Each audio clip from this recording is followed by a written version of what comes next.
Archaeologists are digging under an outdoor dance floor in Smolensk, which is 250 kilometers west of Moscow. They are in Moscow, the capital of Russia, and what they are about to find will solve a 200-year-old mystery about Napoleon Bonaparte's failed attack on Russia. Hello everyone. In this video, we will talk about how, when experts solved a huge Napoleonic mystery, they dug up a Russian dance floor. But before we start, make sure to subscribe to our channel and press the bell icon for regular updates. Let's get started. In the summer of 2019, a group of French and Russian archaeologists were digging in a park in Smolensk.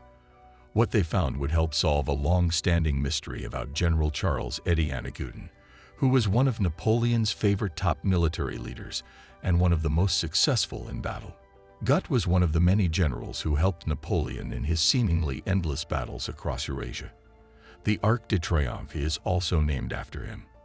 Victory Arch.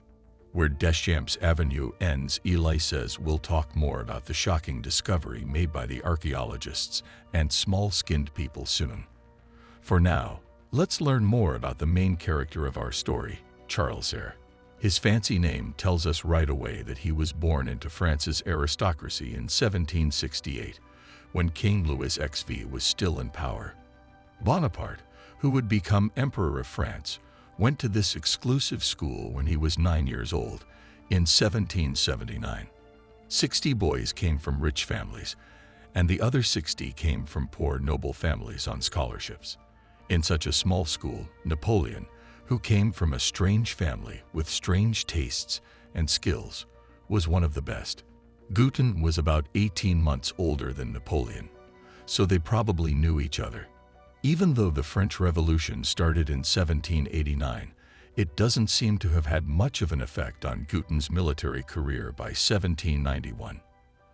At that time, Guyton was a full-time lieutenant and was sent to Santo Domingo to put down a slave rebellion led by Toussaint.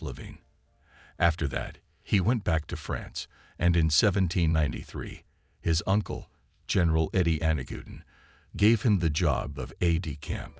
General Guyton was a very important part of these battles.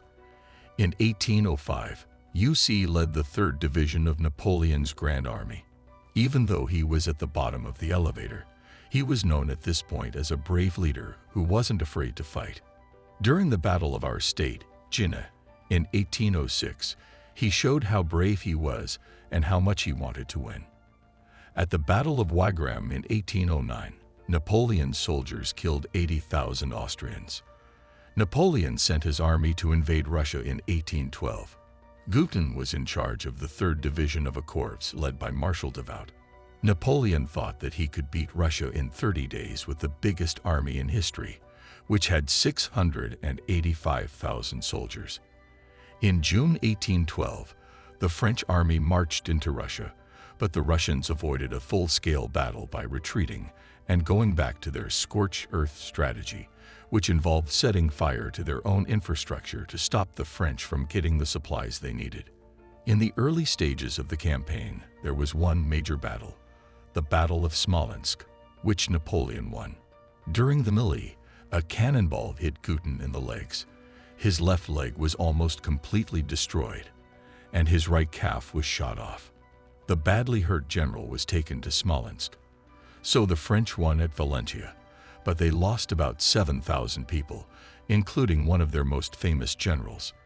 In 1825, Paul Seeger wrote about Napoleon's 1812 trip to Russia. He said that when the king heard about the accident, everyone stopped and was shocked. Valentino's victory wasn't a huge surprise.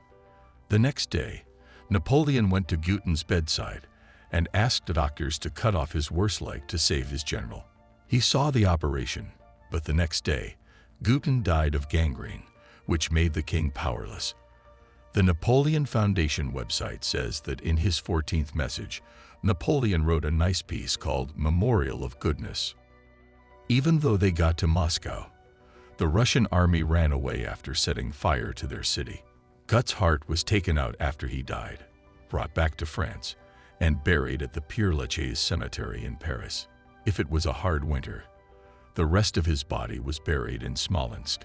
Malinowski continued. Napoleon was saddened by his death, but he didn't have time to take the body with him, so he buried him in a small park. The Russian government helped Malinowski's research team find the cemetery by using Marshal Devout's journal. Devout had arranged for Gudin's burial and written about the spot. In Devout's story, the general's grave was not found. The researchers turned to other documents about the general's burial, including a first-hand account of the burial, which led them to the outdoor dance floor we described earlier. When they dug into the ground in Smolensk Park, they found pieces of a grave and the bones of a man who was between 40 and 45 years old. Gudin died when he was 44, and what's even better is that this skeleton was missing a leg, but this wasn't clear proof that the team had found Gudin's grave. Thousands of people died during the French invasion of Russia, and many of them probably lost limbs. Malinowski knew that he would need stronger evidence to be sure that Gudin's body had finally been found, so he came up with a daring plan and packed a piece of the skeleton's femur and some teeth. After a tense journey, Malinowski told CNN that it is rare to bring back human parts to France. Malinowski gave the bones to Signoli in Marseille. To show Gudin's bones were his, they had to be compared to the bones of some of the general's relatives. Getting samples from the Gudin family wasn't as hard as finding the general himself. The Gudin family has a crypt in the French town of St. Maurice-sur-Aran. The bones of General Gut's parents and son were dyed, so that DNA could be taken from them. So Malinowski's men found General Gudin's bones, which had been hidden for more than 200 years. "This is the best day of my life," Malinowski said. "Napoleon was one of the last people to see him alive, and we were lucky to find a skeleton after the terrible events in Russia in 1812. Alberic d'Orléans, a grandson of General Gudin, praised the find, according to the Daily Graph. This fighter who fought the Prussians deserves to be known across the country. D'Orléans wanted his famous grandfather to be reburied where Napoleon is buried, at Les Invalides in Paris. That's it for today. What do you think about this incredible discovery? Let us know in the comment section. Please like and share our videos. Don't forget to subscribe to our channel and press the bell icon for regular updates.